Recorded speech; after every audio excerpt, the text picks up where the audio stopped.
So without further ado, it's a real pleasure and privilege to introduce our speaker for today, Dr. Rianne Subijanto, who's an associate professor in the Department of Communication Studies at Baruch College and the Graduate Center of the City University of New York, or CUNY.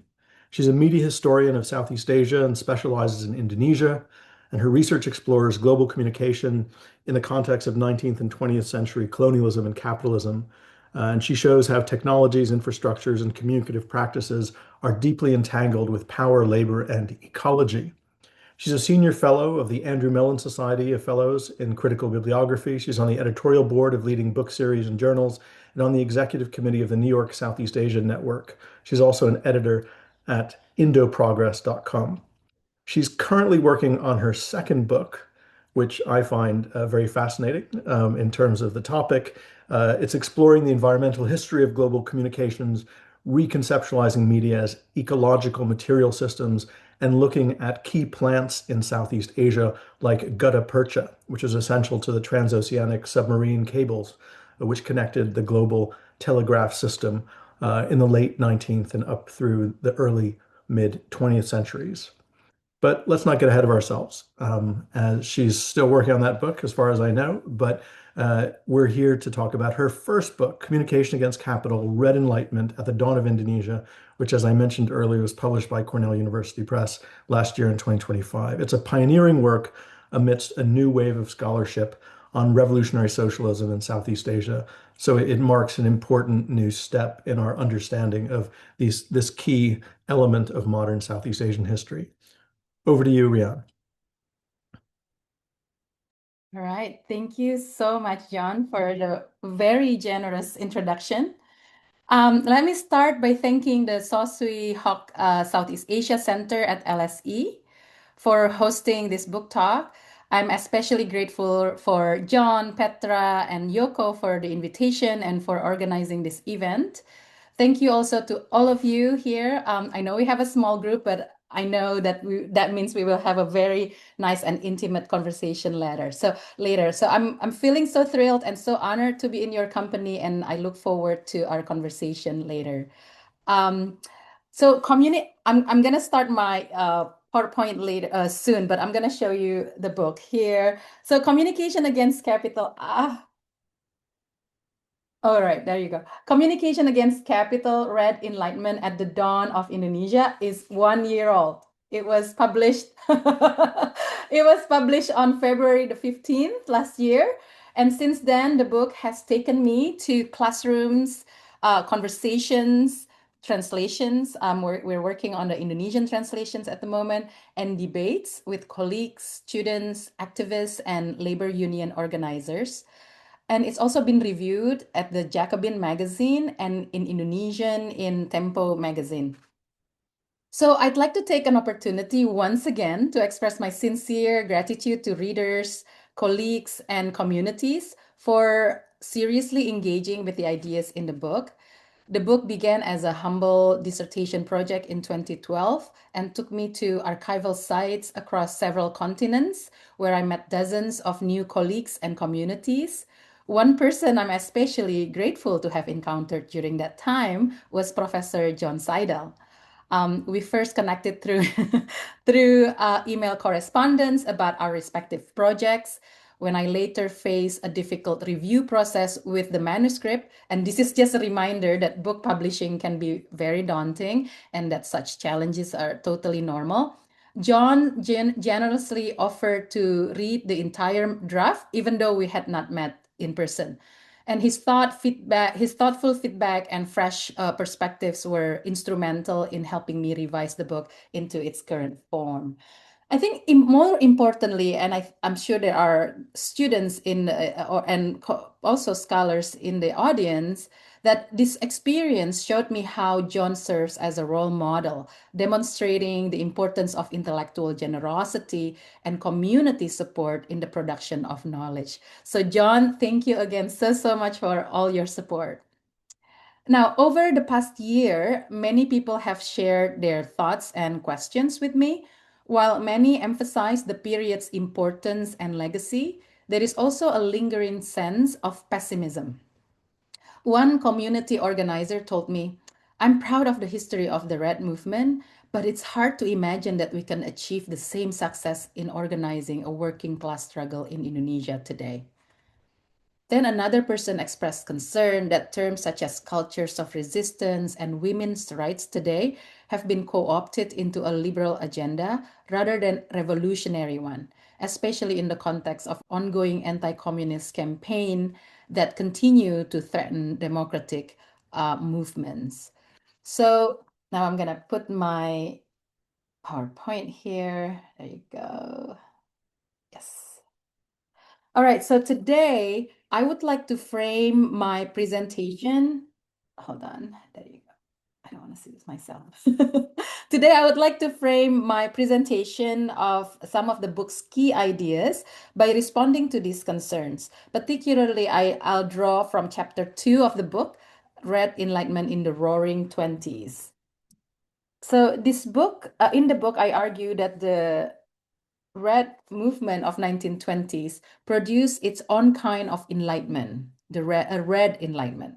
Red enlightenment motivated the people's version of revolutionary anti-colonial struggles through the production of revolutionary communication, namely newspapers, print products, school, public meetings, the use of postal and transport network. The red movement was embedded within a particular mood, or what the cultural theorist Raymond William calls structure of feelings. And that structure of feeling is the red enlightenment.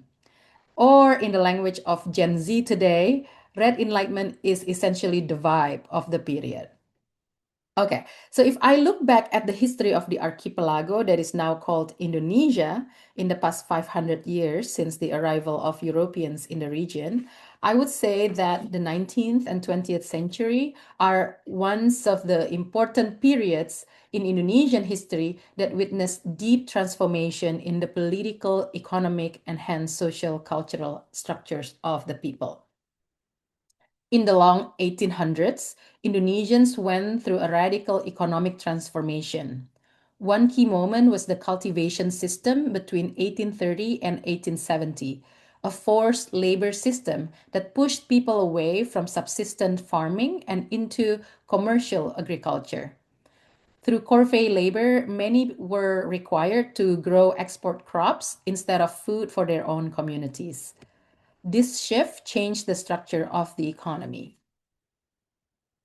New kinds of work began to appear to support the colonial economy.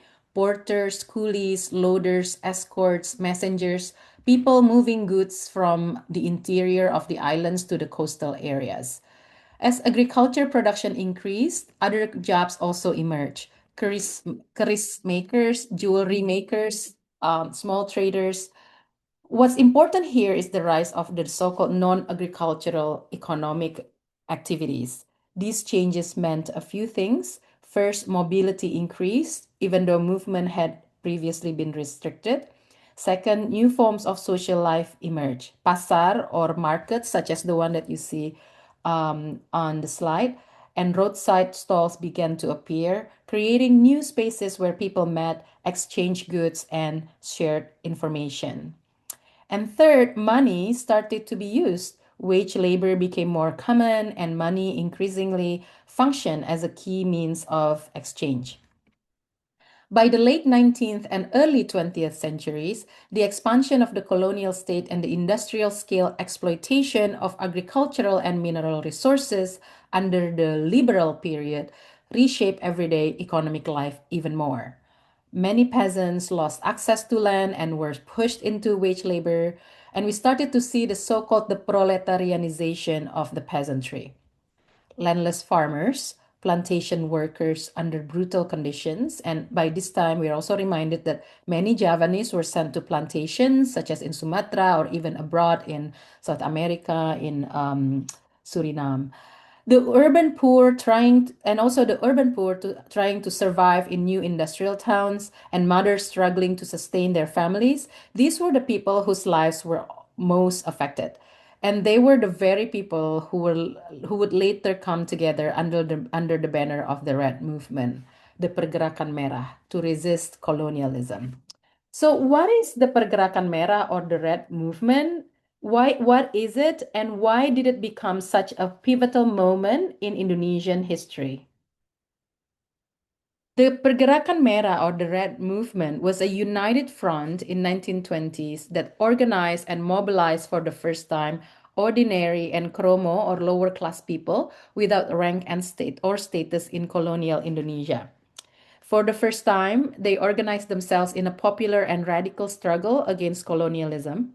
And this is also the first time that these lower class people built a modern organization. Now, I have used the phrase for the first time 3 times so far, and this is intentional to emphasize how this movement shifted techniques of anti colonial struggle from the use of weapon and warfare to modern forms of organization and communication, and also from having a leadership by religious leaders or princes, such as in the previous centuries, like what we see in here in front of you. This is, as an Indonesian student, you will learn that, these people were among the people who led anti-colonial resistance in the 1800s, right?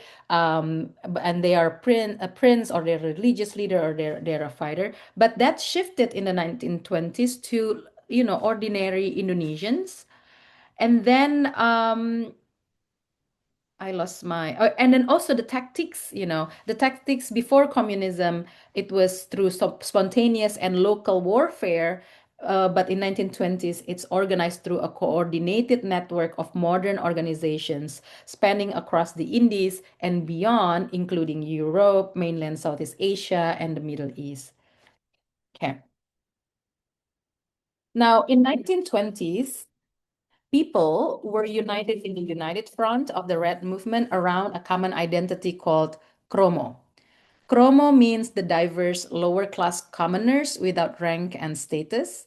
It includes workers, peasants, urban poor, mothers, sailors, port workers, and many others. With the identity chromo, the diverse, unique experiences of oppression and exploitation that the lower class commoners underwent were unified to be the collective agenda of the movement. For example, women's emancipation received equal importance in the movement as the right for education for children and the right for independence and justice for all, as well as the call for anti colonial struggle. In this case, under the chromo identity, the individual I, or me, became a collective we, or us. Now, this is fun facts. The book unearthed the stories of ordinary chromo people, especially women and children in the movement, right? It's not easy to find their story, as we learn from this book, but often also the evidence is right before our eyes.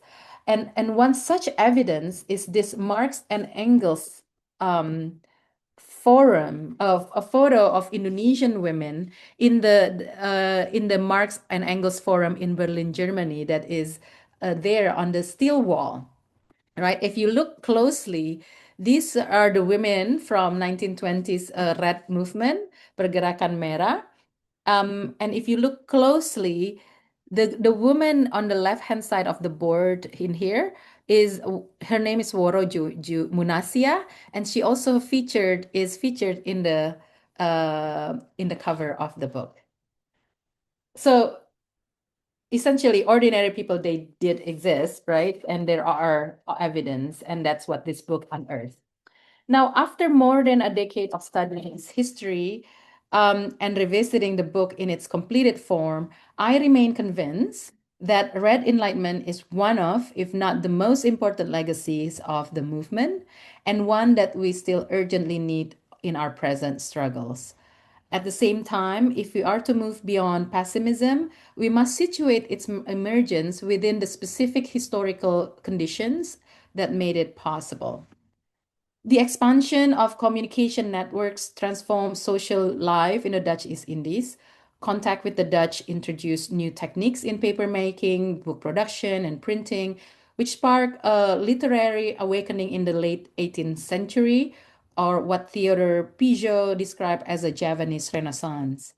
At the center were court intellectuals, the Pujangga, whose writings, like those of Rangga Warsita, were preserved as sacred royal texts. This transformation did not happen in isolation. It was tied to Dutch scholarship and the global spread of modern printing. By the late 19th century, print culture and the arts expanded beyond royal courts to Eurasians, Chinese merchants, and indigenous aristocrats. And a new educated class emerged, the so-called the kaum terpelajar or new priayi, who gained status through Western education rather than lineage. And later, the identity of Kromo is often contrasted with priayi, as you will find in any of their writings and even their debates in public meetings. In the early 20th century, this condition gave rise to a vibrant cosmopolitan culture. Popular theater, music, gramophones, and cinemas blended local and global influences. Genres like keroncong flourished and new celebrity figures appeared, including the singer Miss Ribut. More importantly, culture and ideas were no longer confined to elites. They circulated in newspapers, night markets, and theaters, reaching the middle class Indonesians, the priayi, and to some extent the Kromo as well. This new sense of modernity reshaped ideas of emancipation. Enlightenment ideas that had circulated in the Indies in the 1800s were renewed after the Russian revolutions in 1917 within the language of communism, and they quickly evolved into what I call a red Enlightenment. By the 1920s, the language of awakening, liberation, and progress had entered everyday life. Now, I'm going to walk you through this evolution in two parts. The first part is the development of emancipatory ideas from Dutch figures to the native priayi, and the second part shows how ordinary people adopted and transformed these ideas into a mass political consciousness, turning Enlightenment into radical anti-colonial resistance and moving the language of emancipation from the elite to the Kromo, or the common people. Enlightenment-inspired critiques of Dutch colonial rule emerged as early as the early 19th century. Figures such as the Van Hogendorp raised concerns about oppressive practices. But it was Edward Douwes Dekker, writing under the pseudonym Multatuli, whose novel Max Havelaar sparked a sustained campaign for the emancipation of colonial subjects. Dekker had served in the colonial administration in the Indies for more than 2 decades, beginning in 1838. His direct exposure to exploitation shaped his later writing and politics. Deeply influenced by Enlightenment ideals and romantic sensibility, he believed in solidarity as a shared essence of humanity. His thinking resonated with that of Baruch Spinoza, and as many scholars note, he admired figures like Napoleon Bonaparte, Voltaire, and Rousseau. These are Enlightenment figures. He also contributed to the Dageraad, a publication dedicated to disseminating Enlightenment and materialist ideas. Max Havelaar would go on to influence Western scholarship and anti-imperialist debates, and it gained renewed attention in the early 20th century amid socialist and Marxist critiques of colonialism. In the Indies, the novel profoundly influenced a young Javanese aristocrat, Kartini. Growing up in the late 19th century, Kartini experienced a cosmopolitan colonial world shaped by shipping networks and print circulation. Books, newspapers, and correspondence connected her to Dutch officials and European thought, especially during her period of seclusion or pingit, when aristocratic girls were confined at home before marriage. During this time, she spent her time reading and writing, and after her early death, her letters were published as Door Duisternis tot Licht, From Darkness to Light. These writings became the first sustained reflections by an indigenous Indonesian on modern ideas of emancipation. Now, I read closely these translations, and in these collections of letters, Kartini uses the following vocabulary of enlightenment: beschaving, ontwikkeling, verlicht, vrij, emancipatie, modern, nation, not as many as the other vocabulary. When the Dutch collection was translated into English with the title Letters of a Javanese Princess by Agnes Louise Simmers in 1921, The English translation of the words beschaving, ontwikkeling, and verlichting are translated into enlightenment, civilization, and education. Now, things become more interesting when we trace the Malay translation of these three words in Habis Gelap Terbitlah Terang, translated by Empat Saudara and published by Balai Pustaka in 1922. The three words are translated interchangeably using copious expressions, berkesopanan, to be polite, kehormatan, honor, kepandaian, intelligence, kemajuan, progress, and so on and so forth.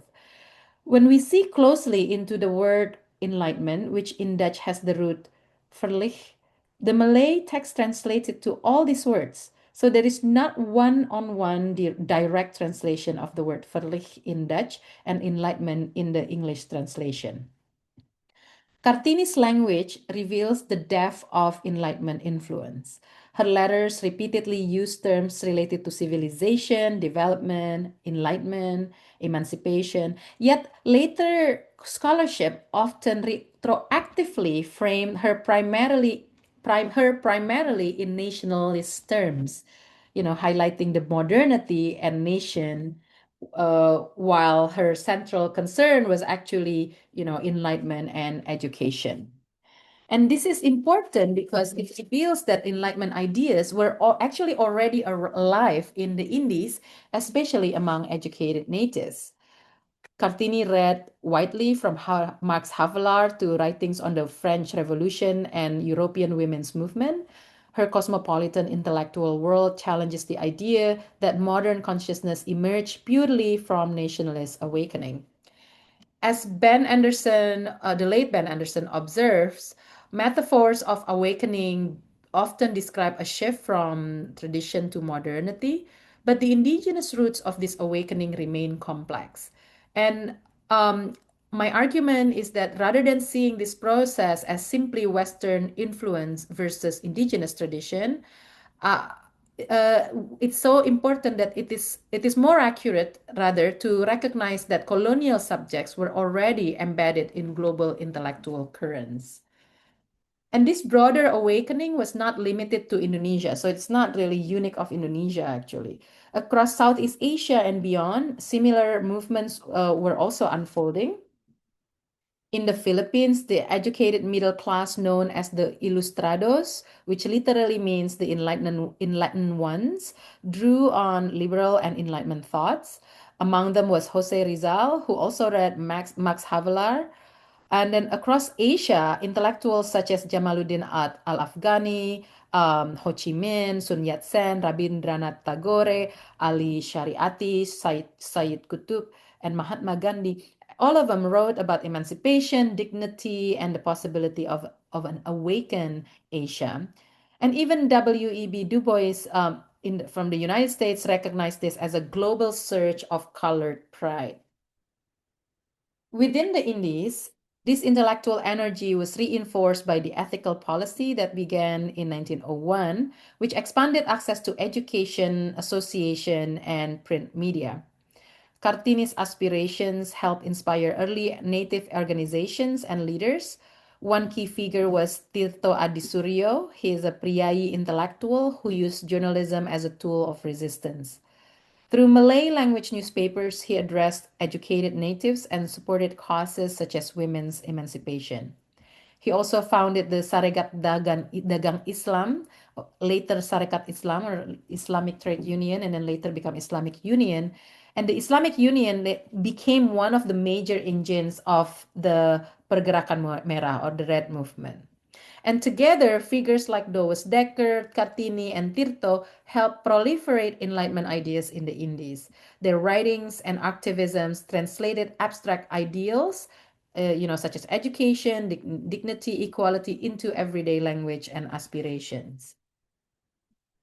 Now we're moving on to the next part. A crucial transformation occurred in the early 20th century. These ideas did not remain confined anymore to elites. They were taken up by broader social groups and eventually by the kromo, ordinary people. With the circulation of communist ideas and the worsening social conditions after World War I, Enlightenment aspirations were radicalized. The language of emancipation moved from reform to resistance. And this shift gave rise to what I call a red enlightenment. Here, enlightenment was no longer simply about education or moral progress. It became a framework for collective struggle.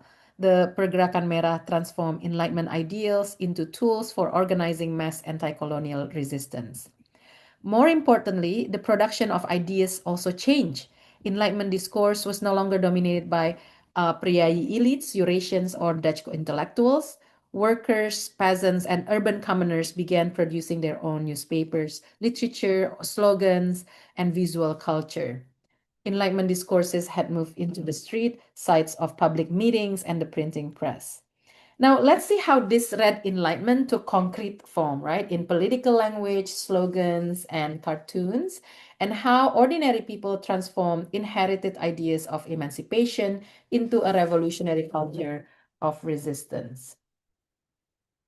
The vocabulary of enlightenment that shaped Kartini's writings also appeared prominently in communist texts and speeches. Revolutionary leaders urged members to mobilize the movement through a civil and harmonious way using intelligence and science. This is especially clear in the writings of Woro Juwina, the first female editor of the newspaper Sinar Hindia, or API. Juina consistently called on educated women to join the Kromo movement. In her essays and speeches, she emphasized that knowledge and intelligence were essential weapons in the struggle. Oops, there you go. She asked, who will guide our wives? And what wives mean women. If not a wife or woman who loves us and has intelligence, not only in her brain, but also in her heart. For her, enlightenment meant building a movement grounded in humanity, solidarity, and ethical conduct, resonating with what, Kartini's words, right? And central, at least the translation of it. Central to her language was the idea of kerukunan. Kerukunan means harmony, solidarity, and organization. And she used the term in two ways. So kerukunan for Juwina means two things. One is to describe gathering together in unity and solidarity. And second, simply to mean political organization. So really, it's clear now that there is a borrowing here from communist vocabulary. And organization, she argued, was the workers' most powerful weapon against capitalism and colonialism. And because of this vision, the movement did not rely primarily on armed struggle. Instead, it invested in revolutionary communication, right? That we have discussed before: public meetings, newspapers, schools, books. And through writing, reading, and debate, activists produced knowledge that was egalitarian, inclusive, and global in its imagination of solidarity. So even though they're struggling, they also support the struggle of national struggle. They're not narrowing it down in terms of narrow nationalism, but rather solidarity with other workers and the liberation of other workers worldwide, right? And because and so teaching communist theory became central too to this effort. Now, I'm going to give you another example. In 1923, Partondo, a printer for Sinar Hindia newspaper, translated the Communist Manifesto by Karl Marx into Indonesian. This is the first translation that ever existed in Malay, not Indonesian, sorry, and published it serially in newspapers. Articles explaining Bolshevism, socialism, and revolution became common.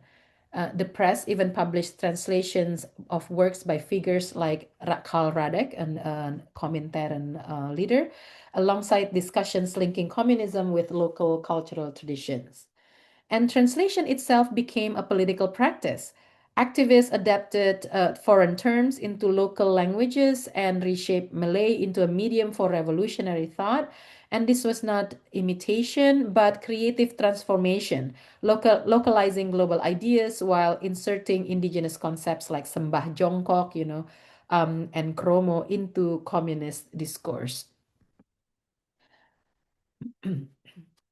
Persuasive speech, and we will see again later how being a translator is a political practice later with this in the story of Subakat.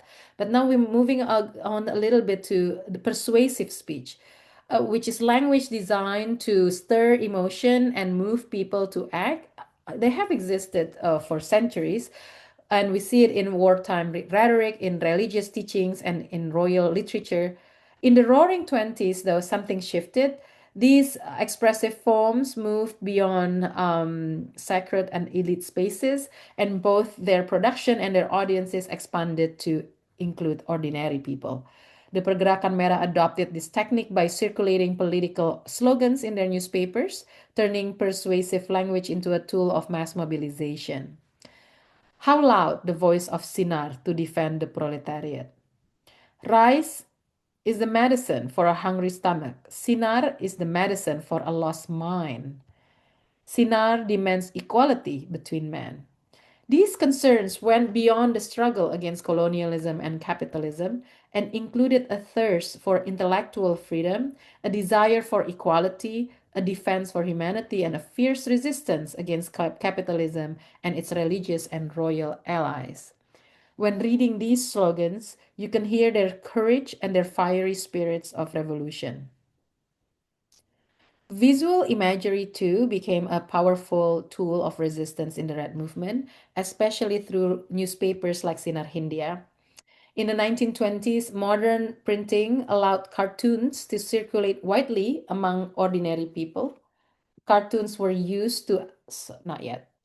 Cartoons were used to amplify the emotional and political force of written content.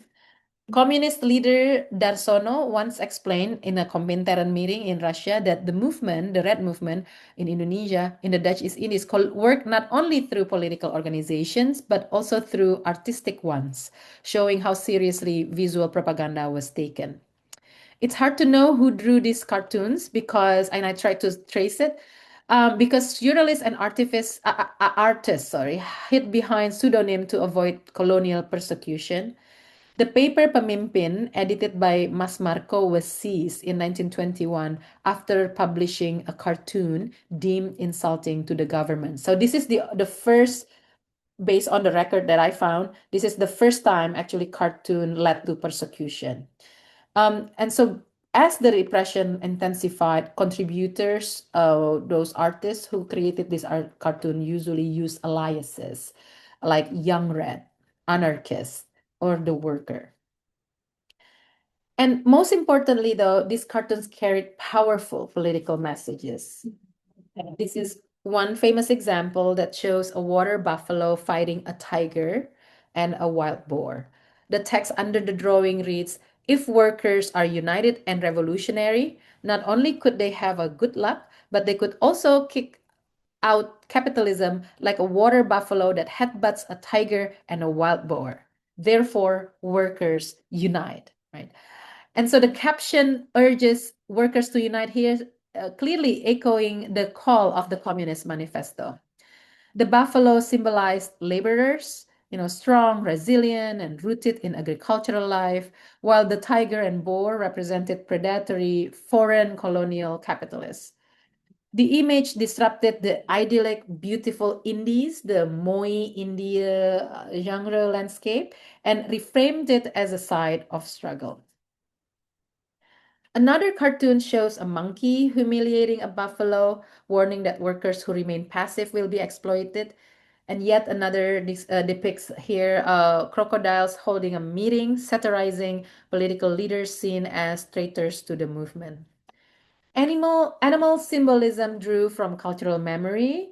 Tigers, for instance, had long appeared in myth, rituals, and even colonial era spectacles that's described by Thomas Stamford Raffles. And the imagery also echoed the work of Raden Saleh, who used animal scenes to critique power and society. What's striking is how these visual traditions were repurposed. Revolutionaries borrowed images from other newspapers, usually a more established one like Sinpo, and reused the printing plates, and produced cartoons under conditions of scarcity. So this was not elite art. It was fast, lots of mistakes. It can be seen in the prints. It's also political and meant to mobilize. In doing so, the Red Movement shifted visual culture from royal courts and elite artists to ordinary people. With access to print, workers, the Chromo began producing their own symbols, their own satire, and their own political imagination. Visual culture became not just decoration, but a weapon of communication and collective awakening. All these cartoons, slogans, and articles were published in the revolutionary newspapers, including Sinar Hindia, and were discussed in meetings and gatherings. But publishing and translating and all of these efforts occurred within what I also call a circuit of struggles. There is a circuit of capital, and I call this a circuit of struggles.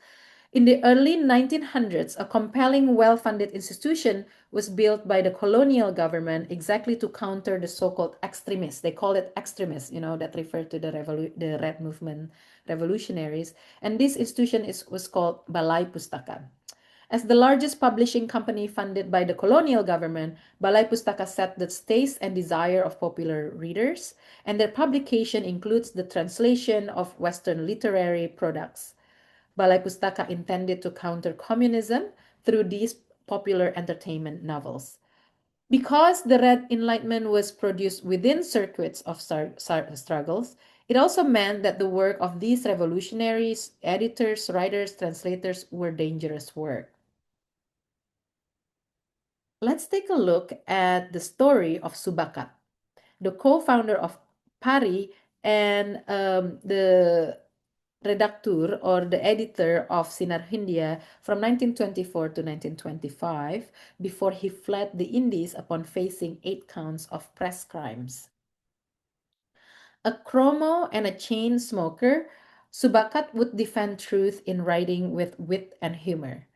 In Singapore, Subakat worked as a tailor, making Malay caps made of velvet while propagating Pari, the party that was founded by Tan Malaka later, and translating Tan Malaka's brochures, including Masa Aksi. He was a conscientious translator who made sure he interpreted a sentence clearly and precisely, and this work was both tedious and time consuming. Another Indonesian communist, Jamaluddin Tamin, says, when Subakat felt stuck in the teeming crowd of a vergadering or meeting, he rushed to his desk and unsheathed his sharp pen filled of truth. Rebutting with the edge of his pen, rarely a pen expert or ahli pena, a prolific writer, could wrestle with him. Rarely can people defeat him. Like Tan Malaka, Subakat had to stay mobile to avoid intelligence. In one trip to Canton, he managed to see leaders from Moscow and reported the situation in Indonesia. Jamaluddin Tamin notes that Subakat's newly gained English skills during the time as a fugitive was put into practice. As writing was adopted to be a revolutionary and emancipating labor, its products, letters, brochures, and books, became congealed forms of resistance. The fact that they were products of social relations and conflicts meant that they could become symbols of victory or pose a threat to the enemies. The colonial government's aggressive ban on Tan Malaka's writing and the intelligence office's aggressive tracking and surveillance of the revolutionaries' writing artifacts are consequences of books as congealed products of social conflicts. The development of colonial intelligence was closely related to that of the revolutionaries. Both revolve around writing and control over it in a form of censorship, surveillance, search, and confiscation. So Subakat eventually was arrested by the British intelligence agency after they found his letters, many of which were addressed to the communist parties in the United States and France. A quick learner and a witty, stubborn, yet humorous propagandist, Subakat was sent to Batavia and died by suicide in jail. So let me end with a simple but important reminder, which comes from the late professor of journalism, Todd Gitlin, who says, the Enlightenment project is necessary and unending. I'm going to read my conclusion without the PowerPoint now. In the official archives, ordinary people often appear only in fragments, as numbers, as background figures, as names in arrest lists. We see traces of workers, sailors, teachers, and organizers. People like Miss Munasia, Miss Ati, Miss Sutita. These people were never been have written before this book. And then there's also Mr. Prapto and Mr. Sumantri. Yet their lives rarely come into full view. And still, it was precisely these ordinary people who sustained the Red Movement. They built meetings, schools, newspapers, and networks of communication. And through them, we can glimpse not only suffering under colonialism and capitalism, but also hope, imagination, and the desire for a different future. The story of Red Enlightenment is therefore not only about ideology or political organizations, it is about how ordinary people produced cultures of resistance through reading, writing, organizing, debating, and caring for one another. They took the language of Enlightenment, merged it with radical ideas of communism, and transformed it into a shared aspiration for humanity, solidarity, and emancipation.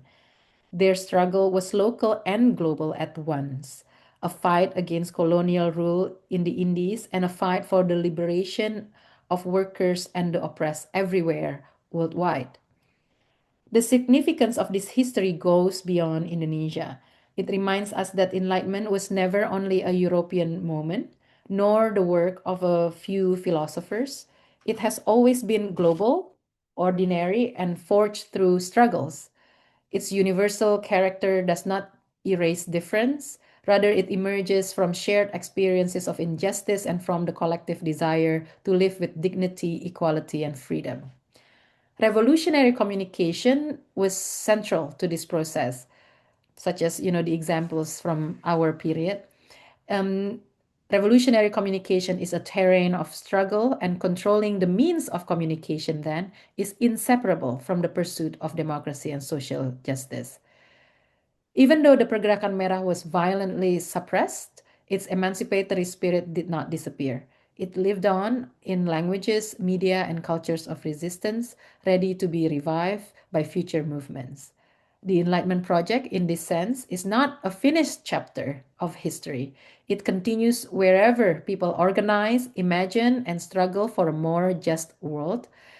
And to conclude, perhaps this is the most important lesson.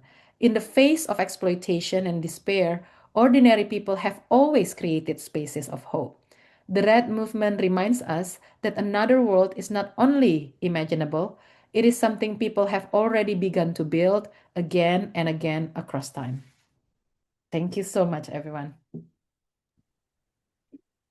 Many thanks for a really brilliant talk and uh, you know introduction to the riches of the book, which if you haven't read it already, I would commend to everyone.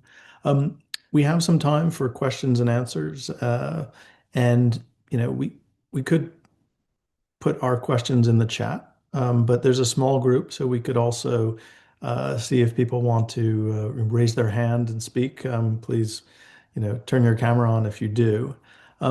Why don't I kick us off with some questions then? I guess considering the way you introduced the book and your account of the pergerakan merah back in, 100 years ago, um, one wonders from the perspective of today what it was about Indonesia in the 19 teens and 1920s compared to maybe other countries in Southeast Asia, Mhm. but also compared to today that made it possible for these forms of revolutionary communications to emerge and evolve and become so effective in mobilizing. Up until 1926, 1927, the pergerakan is a mass movement unparalleled in Southeast Asian societies. There's no other place across Southeast Asia that has such sort of revolutionary fervor and mobilization, mass mobilization at least.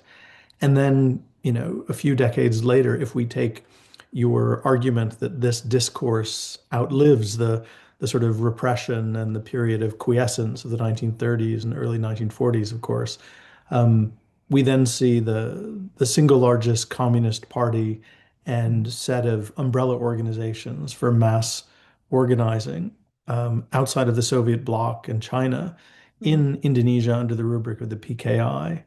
Uh, so, Mhm. it's impressive. But then from the perspective of today, as you suggested, what is it that was possible then that no longer is, and why?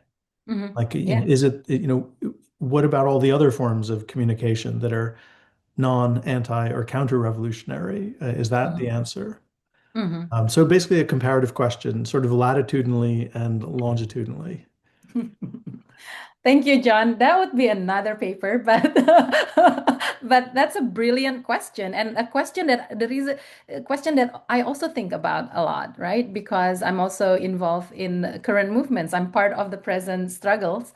So let me start by saying that the 1920s also, it didn't figure in my presentation, was made possible by this worldwide a thriving spirit of anti-capitalist struggle and later also anti-colonial struggle. Why do I say that? And in what context? It is actually I'm gonna bring in the history of Communist International, right? So anti-capitalist struggles and movements have been organized since the 1800s, by Karl Marx among them, but even the socialists before him. But Marx shaped the first international, and then later on the second international after his life, and then because of some issues, agreement between the socialists, then even the Second International died during the World War One because of disagreement around whether workers and labor unions should be support of World War One.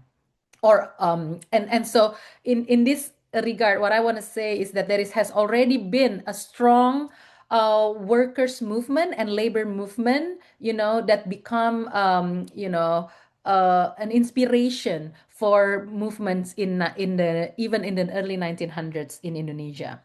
Now, the Third International was formed, which then become Comintern, the Communist International, that was founded by Lenin.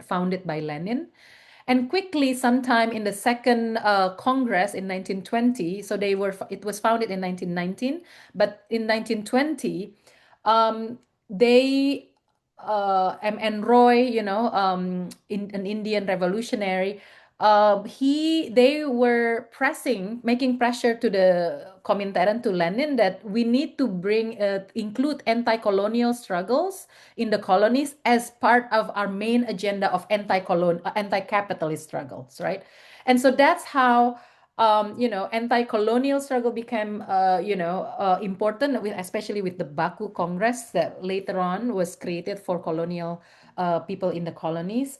And this is just to say, okay, in one sentence, just to say that the success of 1920s was made possible, obviously, first and foremost by the working and the organizing efforts of the Kromo ordinary people in the Dutch East Indies, but also because of the infrastructure of this Communist International.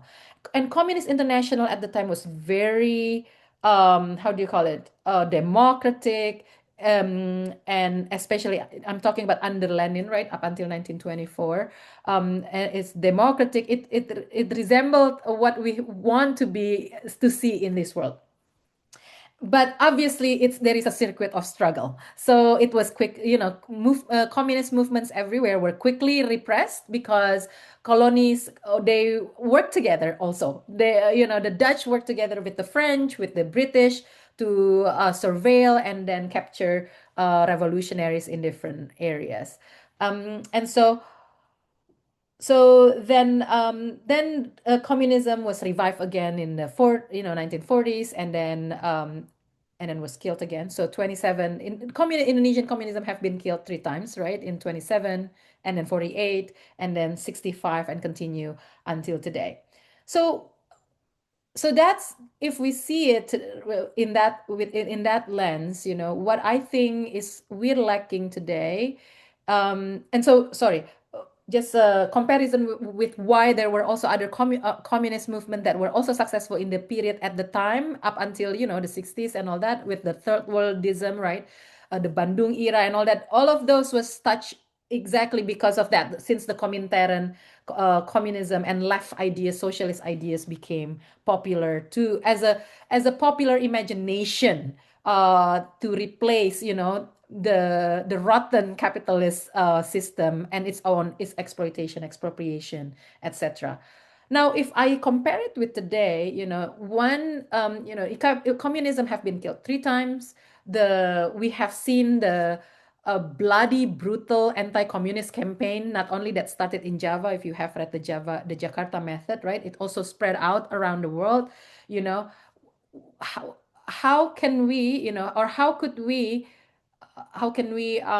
revive, not just revive, how can we organize um, a revolutionary, and what we mean by revolutionary, an imagination of a different system and a different or a way of organizing the society that is different from what exists today, because we know it's not sustainable for humans and or the ecology, right? But how can we do that with the anti-communist campaign, with the lack of international infrastructure such as Comintern, and in terms of enlightenment, in the midst of um, misinformation, disinformation, fake news, and if we've all heard how there are all of these scam factories in the border of Thailand, and just as an example, and border of Thailand and Cambodia, right? These are machines to produce, to basically create fake news to disorient us from the search of truth. I don't have an answer to you, but this is, I think this is just to put on the table what I think our situation today. But still, I think searching for evidence, searching for truth is still what we need to do, even forcefully. Anyone else like to pose a question? You can just unmute yourself, show yourself in the camera and raise your hand or put it in the Q&A. Feel free. If not, I had another question, which is you were already in the early 20th century, you're talking about forms of communication in Malay. And there, it's Malay, not in Jawi script, and it's Malay that doesn't quite yet look like the Bahasa Indonesia that becomes standardized.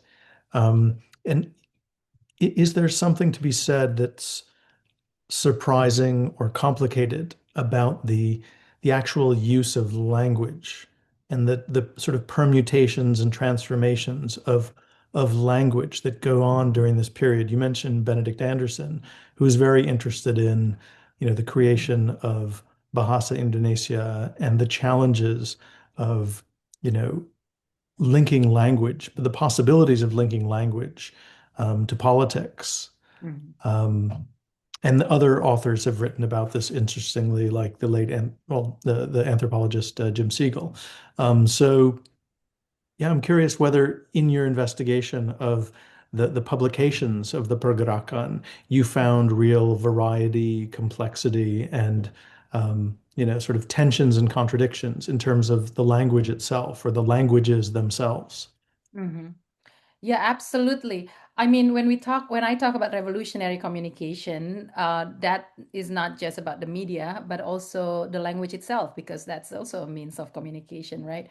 And I think in this period, what's really important is that um, all existing languages and vocabularies, be it Javanese, local languages, Sundanese, or Malay, or in this case Russian, were co-opted, and they all mixed together as to express their demands and hopes and suffering, and so indeed in that case, if we agree as such as what is taught by Ben, right, that language is living, it's not something that is static, then a lot of these words, such as sembah jongkok, priyai, they had a different meaning by the time it's in the movement, or even the idea of enlightenment, the idea of berpendidikan, berkesopanan.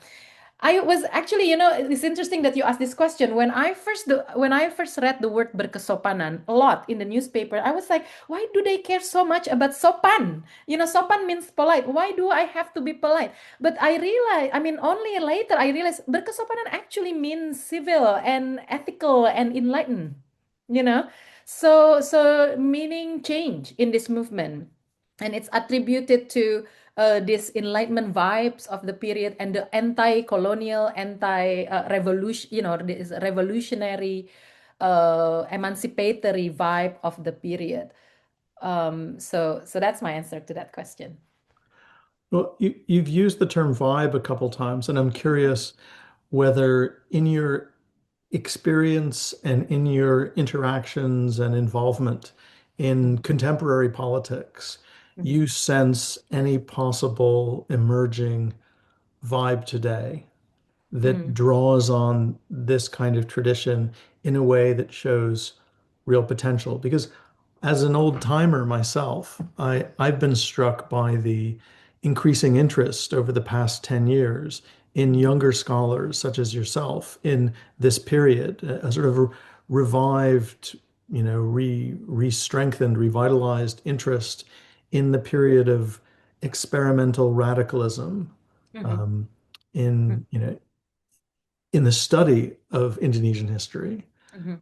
And, Mhm. is that, but these are scholars in the sort of scholarly diaspora, in the sort of archipelago of Southeast Asian studies. But if you go to Indonesia itself, do you think that among, if not ordinary people, Mhm. uh, workers, peasants, urban poor groups, fisher folk, then among student activists, young, you know, lumpen intelligentsias, um, it, do you sense any kind of, vibe that's emerging?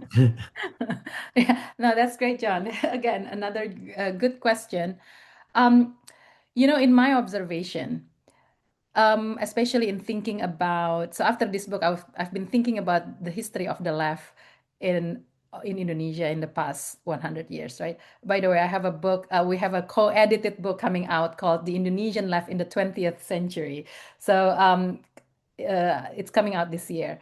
But anyway, when thinking about the history of the left in Indonesia, right, there has been continuation, meaning like connection between the generation of 1920s, the 20s, then to the generation of the 40s, and then the generation of the 60s. But then after that, after the banning of communism, socialism, and Marxism in Indonesia, it's hard to say that there is a connection with the later generation.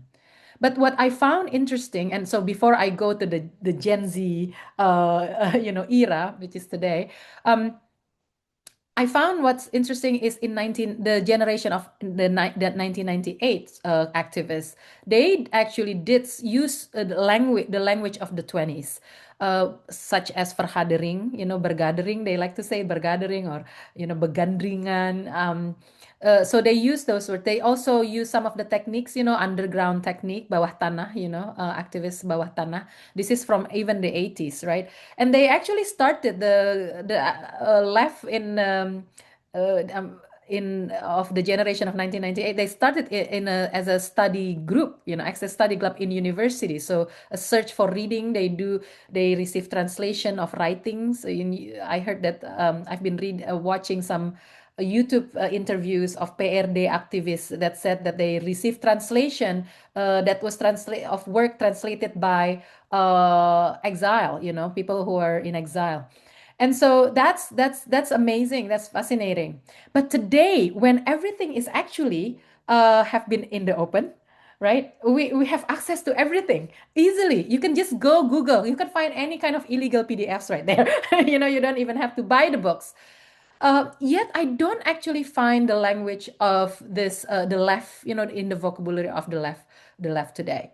At least I'm referring to, the social media campaign, right? Because that's really like the slogans and the newspapers of its heyday in the 1920s. Um, the language of movements today are, which is true with what my colleague said, that it's very much co-opted and use the language of not the liberal discourse, but also a form of movement that is still rimpang, or this autonomous and unorganized. It's rooted in that kind of, and I'm not showing any criticism in this way, but I think what I notice is that the lack of an organized movement that can then lead the use of long language that would be more, uh, you know, effective in mobilizing people. So no Comintern and no mass party No, I've been is there thinking missing? actually. No, I've been thinking about maybe I should start a class on Comintern. That would be fun. Reading all of the proceedings and see Mhm, how very democratic they are. Actually, if mhm, you read them, Tan mhm, Malaka was able to just criticize Lenin, and Lenin would be, yeah, mhm, that's I'm mhm, wrong. mhm. And I think it's important to Yeah. read those. One final question, if no one else has a question.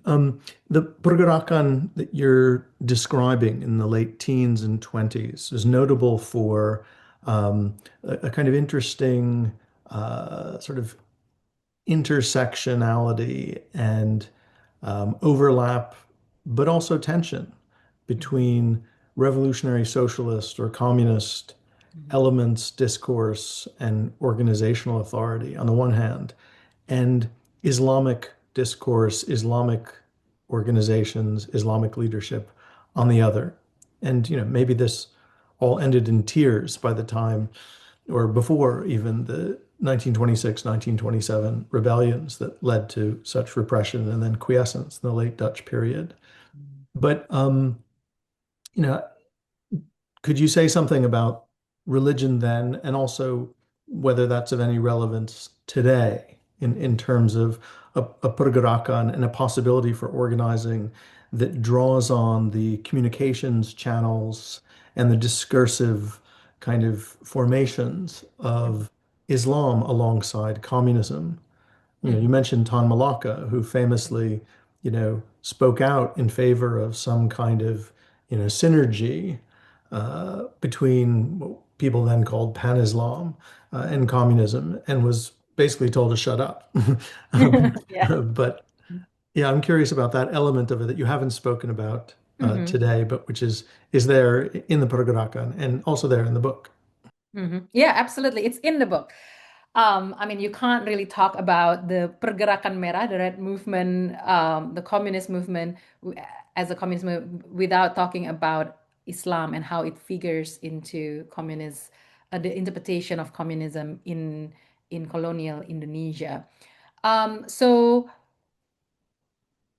and essentially, in again going back to the Comintern, Indonesian revolutionaries were actually famous for, or at least they were known for their contributing to the Comintern a technique called the block within, right? What is the block within? The block within is when the revolutionaries, they create a faction. They, you can call it infiltrate, but that's not a good word, right? That's the word of the that's the word of the police. Sorry, I shouldn't use that word. But they created a faction in the mass organization that existed at the time. So in this case, Sarekat Islam, Islamic Union. Islamic Union have been founded since 1912, 1913. By one of them is by Tirto Adisuryo, which as I presented. And then Semaun and those labor unions, who were revolutionary, they have become communist.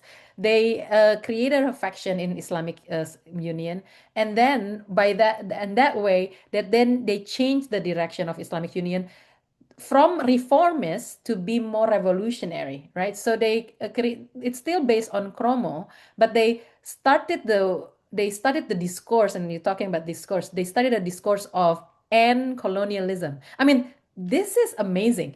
The first time an organization, somebody can call, we want to end colonialism and we want a free Indonesia. That is revolutionary of its time, right? So, and that was how it started. But then obviously this is all also an experiment. Everything is an experiment. Like this is why enlightenment is ongoing. Why is it an experiment? We realize that quickly also the Islamic discourses and politics and actions, they also have a clash with communism, and so there you start to see at the time already there are two groups, not just the Muslims who were the Muslim leaders who were anti-communist, but we don't even have to attend them. But those people who say Islam is already socialist, what are you talking about? We don't need communism. Islam itself is already has socialist teaching in there, right? This is in the writing of Chokro Aminoto, one of the leader of Islamic Union. But then we have Haji Misbah. Haji Misbah who say, there is Islam, there is communism, but they are in line with each other. We don't have to, it's not that there is only Islam that is already socialist, but we recognize the two systems, but they both are compatible with each other. And that's why he called himself, I'm a communist Haji, I'm a communist Muslim, and so there is a compatibility between these two. And that is one of the biggest conflict at the time, obviously, because later on Islamic Union split into the red and the white, and the white died down. The red became Sarekat Rakyat, which basically what propelled the red movement. But later on, in the 40s, we see the conflict with Masyumi, with even PSI, the socialist, organization that is anti-communist, which is also, it's important to understand. And then after 65, obviously, the killing, the involvement of his Muslim leader in killing communists, with NU, and also the use of discourses of Islam today that to go, to basically smear anti-communist campaigns. So both of these two world and politics and ideas discourses are important to analyze, but also we need to imagine a different future for these different ideas, that doesn't involve bloodshed. Sorry. Yeah. Many thanks, Rian, for a super interesting talk and also for a brilliant book. For those of you who haven't yet had a chance to read it, I'd urge you to get a hold of a copy through one means or another, and to savor the book in its entirety. And otherwise, we look forward to Rian's next book and her other work along the way to that. I'm particularly intrigued by her research on this front. And for those of you who are joining us for the first time or periodically, we have more events at the Southeast Asia Center coming up tomorrow, as I mentioned, 12 noon London time, coloniality and precarity in Southeast Asia, relevant themes and issues flagged today by Rian in her talk. So many thanks to Rian and to all of you for joining us today, and we look forward to seeing you at future events. Bye-bye, and many thanks. Thank you so much, John. Thank you, everybody. Thanks, Rian, for a brilliant talk. Thank you. Bye-bye. Bye-bye.